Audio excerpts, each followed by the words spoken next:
What is up, YouTube? Hopefully you guys can hear me. I think I got my audio all set up. Give me a thumbs up or jump in the comments section if you guys can hear me. Don't really have anything planned necessarily for tonight's Matt McKeever Monday Marijuana Madness Hangout, but I do have a joint rolled, so we'll probably smoke that. And I figured switch up the background, put the Citadel when it wasn't like minus 30 degrees and covered in snow. So this is a summer shot, obviously, but if you guys are curious where I'm hanging these days, it's essentially this, but everything's covered in white. And yeah, this is the last Matt McKeever Monday Marijuana Madness in January.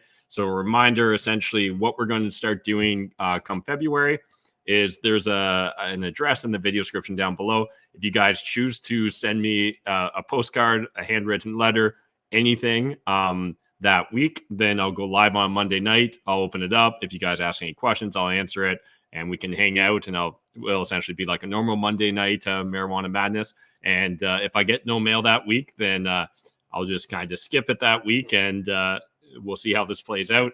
If after a month or two I get no mail and I'm itching to get back into this show, then I reserve the right to do so. And if it turns out I'm regularly getting mail, we'll do these hangouts regularly.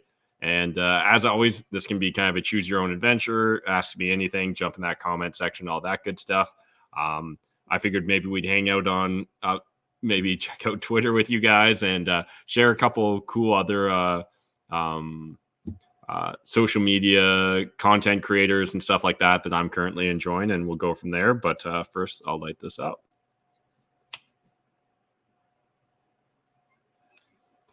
And reminder, if you guys haven't checked out the Maple Pill, that's my new weekday daily news show.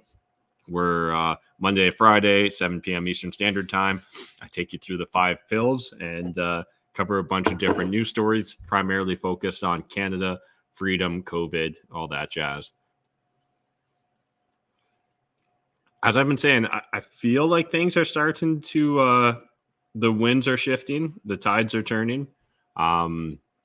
And it really does feel like, in a couple months, we may be a lot freer here in Canada than we are today. But it is unfortunate that it seems like it's still going to be a few months rather than immediately. But it is great to see several European countries opening up, changing their rules and regulations around lockdowns, vaccine passports, all that craziness. So, yeah. Let me get my screen share going here. And I was just kind of cruising on Twitter. I don't think I've really got too much to report on Twitter. But if you guys aren't on Twitter, I used to be back on it like way back. I don't even know when, but like when Twitter was first a thing, I want to say like, was it 2006, 2007? Assuming it was around then. I feel like sometime around then, and mainly just because the Dig Nation guys were on it. So whenever Twitter was kind of new and it was really just a bunch of tech nerds on it, and then I fell off of it for a long time and really didn't get back on it until COVID started up again. And then once COVID started, I decided I need to stay a little bit more informed. I want to see what's going on in politics and as well crypto and NFTs. So just kind of a confluence of situations, and found myself back on Twitter. But if you guys are in Ontario and you want to stay informed on politics, I really encourage you to follow along with Randy Hillier if you haven't. I think he's the Ontario First Party, and he definitely is outspoken, speaks his mind. And I also just love the fact that he's regularly, showcasing big family gatherings and hangouts at different houses and stuff where they're clearly over the 10 people restriction. I think technically here in Ontario, you can still only have 10 people over to your residence or whatever, which is just wild and asinine. But those are the times. I know last week we talked about NFTs. I'm hoping no one threw their life savings into ETH between now and then, or else you're probably a little salty at me. But as always, it's not financial advice. And again, crypto markets be crazy. But for those of you that have been stacking sats getting into Bitcoin, honestly, I would look at this as a great opportunity to stack more sats. I do see Bitcoin as being something completely different and separate from other cryptocurrencies and NFTs and things of that nature. I think you really should be treating it like a store of wealth. And I would view it as, an amazing sale on one of the most valuable store of wealth assets that we've got available to us. Now, again, all that being said, I don't have a crystal ball. I've got no idea if Bitcoin goes up, down, or sideways for, the next day, the next week, the next year, the next 2 years. However, I'd be willing to bet money that by around May 6th, May 7th, 2024, which is roughly when the next happening event is. I'd have to check my block clock. I think actually hash rate's gone up a bit, so it's more like May 5th these days. But I'd be willing to bet by, May 6th, 2024, that things will look very rosy for those that had the discipline to stack their sats and hodl Bitcoin, because it's usually worked out in the past when the happening events occurred. And again, I think, if you just kind of dipped a toe in it, or if you'd been ignoring it, waiting for a big drop before you got into Bitcoin, use this as a great opportunity to start learning more. Reminder, if you go to my website, mattmckeever.com, there's a completely free Bitcoin guide on there that just kind of lays out how the average Canadian can get into Bitcoin in an easy way. There's usually a link in my video description as well to Shakepay, which I think is one of the easiest ways to get started. So right here, we got this e-guide. I know sometimes people get confused. It should probably automatically pull you up, but when you click it, you scroll back to the top and it's got the e-guide. You can download it, or you can just literally click read now, and you can cruise through it nice and easy. And a quick reminder too, if you guys follow me on Instagram, if I send you a DM out of the blue, just know it's not me. It's definitely going to be some scammer. To the best of my knowledge, my audience is pretty sharp, so I don't think anyone's actually been scammed, but certainly lots of you have had them reach out to you. And again, it's just like, think about who you know me to be, right? I'm an introvert. I already seem to have lots on the go. I'm probably not just going to randomly start DMing people and calling them dear. So those would be two of the red flags, I'd say, if you ever get a DM for me. Now, again, if you guys are engaging with me, another easy way too is like when you're trying to verify if an account's legit or not, go to the page and see if other people you follow them, right? And if you see a bunch of people following them, that usually is at least a slight indicator that it's probably a more valid account. Where if you're like, wait, this is kind of weird that, I don't see any of the usual suspects on Matt's channel that are also following this account. Well, then that's probably why, because it was a fake account that just quickly got thrown up. But see a couple comments here, so I'll read like this and jump in. What do we got? Basmatic, could there be a change in the air today in Canada? Do my eyes deceive me? Yeah, I hope that that's the case. I'm assuming you're just talking about freedom in general, or maybe you're just talking about the fact that I've got a different background. But this is false advertising. It's very white and very cold here right now at the Citadel, but it's still very lovely. I'm getting an experiment in the chat. Yazzie bro, dude, you're being so suppressed on search engines, including YouTube. Yeah, it doesn't surprise me. I am starting to upload to Rumble as well now. So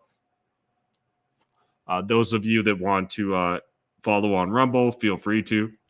I haven't figured out a way to go live at the same time, so I'll always be uploading Rumble about half an hour after the live show ends. And speaking of which, I'll actually go post it right now because I think it's done uploading. I know I need to get on Odyssey as well, and maybe we'll even get on DTube. But yeah, YouTube's going to do me no favors. I'm okay with that at this point in time. Again, I appreciate those of you that do follow along, those of you that do thumb it up, but it's more important than ever before, not even just for me and my content, but for any of the content you consume. Like, if you like it, share it with your circle, right? Share it on Instagram, share it on Twitter, share it in DMs, whatever it is. But don't be afraid to share it, because I think that that's where real organic growth is coming from for a lot of people that, use keywords that automatically get you deprioritized in YouTube's algorithms. So again, like I was saying on, I think, last Friday's show, like, go check out Canada Poly, Viva Frey, if you're not following him.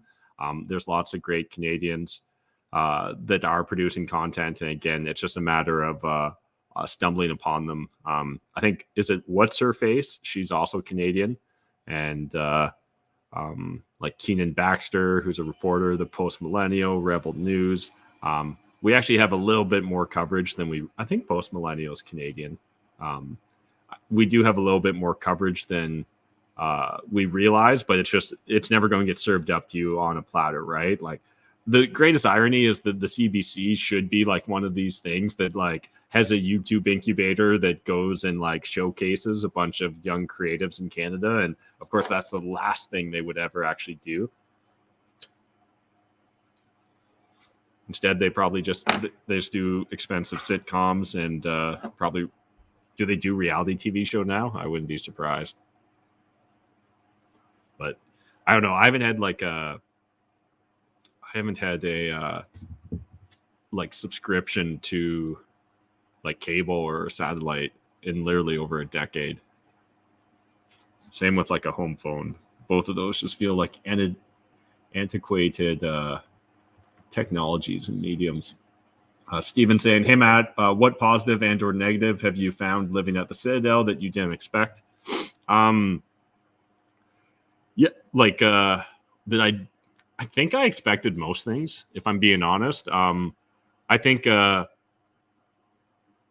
trying to think, like, what would be a positive I didn't expect? I guess the positive I didn't expect, I thought honestly the extreme cold would get to me more, and it honestly isn't that bad. Like, again, if I had my druthers, I don't need it to be minus 30 for extended periods of time. But honestly, so far it hasn't worn thin. Maybe, I'll be changing my tune in a month or two, but at least the first like November, December was solid. Again, it gets cold, like minus 30, but we've got lots of space here, and in the future we'll even have more space. So that is nice. And that was a surprise. As far as like a negative surprise about living at the Citadel, yeah, I don't know. Like it's probably snowed a little bit more than I thought. But that's not a big deal. I guess like how easy it is to be lazy when it is super cold, and like it's like, I'm not going to go outside, or I'm not going to go explore. I've definitely done less exploring in the winter than I would have thought. And again, not that there's really good reason other than just laziness in that regards. But yeah, overall, really enjoyed it. And I think one positive surprise is that we've already got 5 people living here, and recently Kyle and his girlfriend just moved up as well. So that kind of like makes it feel like the extended Citadel is at 7 people already, and so that's actually a really nice positive. And I think we made more connections locally than I ever would have expected off the bat. So hopefully this weekend we're going to have kind of a hangout, and a bunch of people will come by, and we'll get to know even more neighbors and allies in the area. And yeah, I just got a feeling that that's going to turn out really well. So I kind of feel like once we get tapped into this other network, that it's going to feel like there's dozens of us here rather than half a dozen right now. So I think that's another big positive, nice to have. And seeing a lynx cross the lake around Christmas, that was a cool thing. There's definitely there's a decent amount of wildlife, and that's fun. And so far the wildlife, other than 2 mice in the pantry, then they were just, goddamn, those mice. There was like a week where I was up here by myself, and I just didn't come into the main lodge for a week because fuck it, I didn't need to. And there's like 2 mice had gone to the pantry. I didn't know how much mice could fuck up in a short period of time, but I had to take everything out of there and wash it all by hand, just because there was mouse shit on every shelf and every nook and cranny, and anything that they could tear open, they tore open. So that was a negative. But they were also big, hardy country mice. They definitely looked way healthier than the mice that would be in the crack shacks I bought in the city. Yeah. So all in all, it's been a great start. Andrew saying, Basmatic, 100%. People are waking up finally, feel a sense of hope for the country again. Yeah, that's great to hear, Andrew. And I agree. It does feel that way, certainly. And I think that's why it's important people keep sharing their opinions. And as I was saying on the Maple Pill, generating more and more common knowledge, because that'll just give others the confidence to speak out, to stand up, to assert their freedoms and rights. And again, we certainly haven't hit critical mass, but it feels like we've got more momentum than we've had in recent time. As well, it just feels like the narrative's fallen apart for them, so that doesn't hurt. Because I feel like they would get away with it for as long as they could. You know why Mennonites and Amish don't get COVID, no TVs. Yeah, I definitely get that joke. And I can definitely tell you the few Mennonite slash, I don't really know the difference, but like I think it's mainly Mennonites up here. But the few Mennonite stores I've gone to, they don't give a fuck. And it's pleasant. Yeah. So definitely they seem less brainwashed than the rest of us, and I think their lack of exposure to mainstream corporate press is a big part of it. Hungarian Experiment said, I legit slept in the lodge the last 2 days because I was too lazy to go out in the cold and walk to my cabin. So yeah, again, it does get cold. And when it's so convenient, I think that's also a big factor then. I haven't been out sledding, but we've actually got 2 snowmobile sleds now. So we've got a little fleet here, and I definitely will in the near future get out on it. I haven't really had a reason to, but also not a reason not to. But I know Peter's been out ripping on it a fair bit, and I think Graham's taken it a few times. So that's all good. And I think, now we're looking towards spring. We've got a small fleet of canoes ordered. So I think we've got 4 canoes and 1 stand-up paddleboard coming in for spring, which will be nice. We'll get some of the boats tuned up, and we'll have our small little navy. All right, guys. Well, I'm gonna light this, and maybe I'll share a couple just random pieces of content I've been enjoying recently, and then I'll leave you to your Monday night.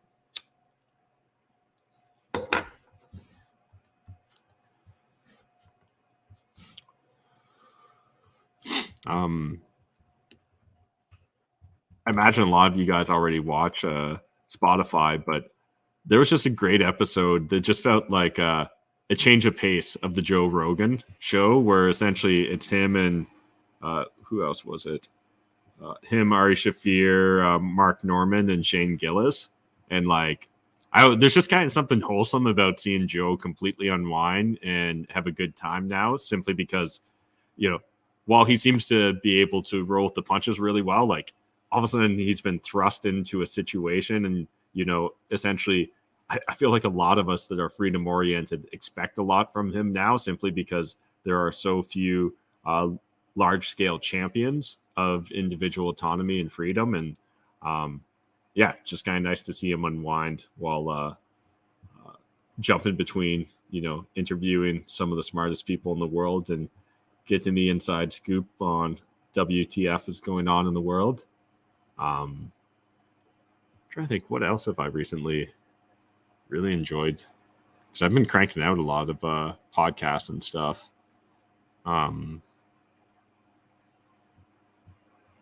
Yeah, I don't know.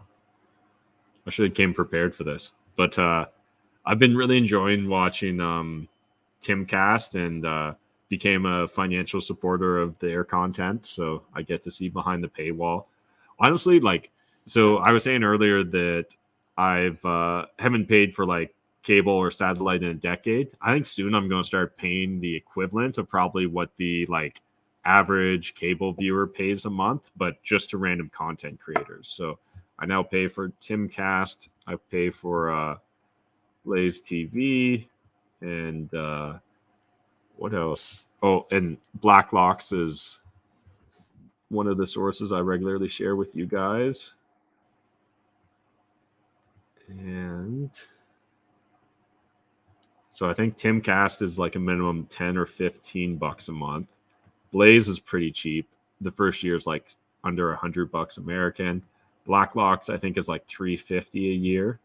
So what would that put me to? So like 15, 25, and those are American. This is Canadian, but 25 a month, maybe like $55 a month I'm paying there. I feel like there's one or two others I might be paying for as well. But yeah, anyways, $55 a month, I guess, and monthly media charges. I'd love to hear who do you guys like? Are you willing to pay to subscribe to? Let me know in the comments whether you're watching this live or afterwards. And I'm starting to feel like more and more like I've almost got a responsibility to financially support the content creators that are speaking out and doing this, because one, it's obviously so hard to get sponsorship money, right, or ad money in this environment of like, you know, cancel their sponsors if we don't agree with them politically, all that jazz. And again, there's something different about trying to cancel someone versus voting with your dollars that I think sometimes people make a false equivalency towards. You know, canceling someone and trying to cancel their sponsors is about shutting them up, where you know, voting with your dollars is simply choosing who you want to patronize, right? Who you want to financially support. Yeah. Oh, I guess I wasn't doing screen share. That's funny. Let me go.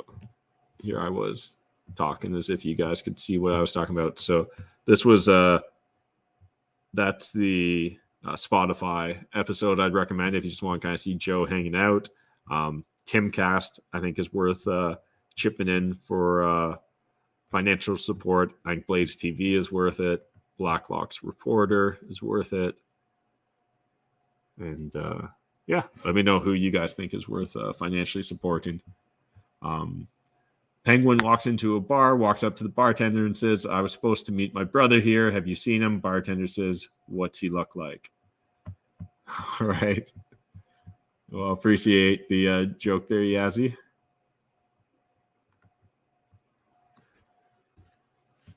All right, guys. Well, I've got a steak to cook, so I think I'm going to wrap up here shortly. But again, encourage you guys to go grab a free copy of the Bitcoin Guide if you're so inclined. If you want to learn about NFTs, we've got 3 guides on NFTs as well, or any of the financial independence, real estate stuff. And yeah, maybe I'll see you next Monday. Maybe I won't. Depends on the mailbag, but or just if I'm bored. But anyways, appreciate you guys. Smash the like button, share on social, all that good stuff. I'll see you in the next video.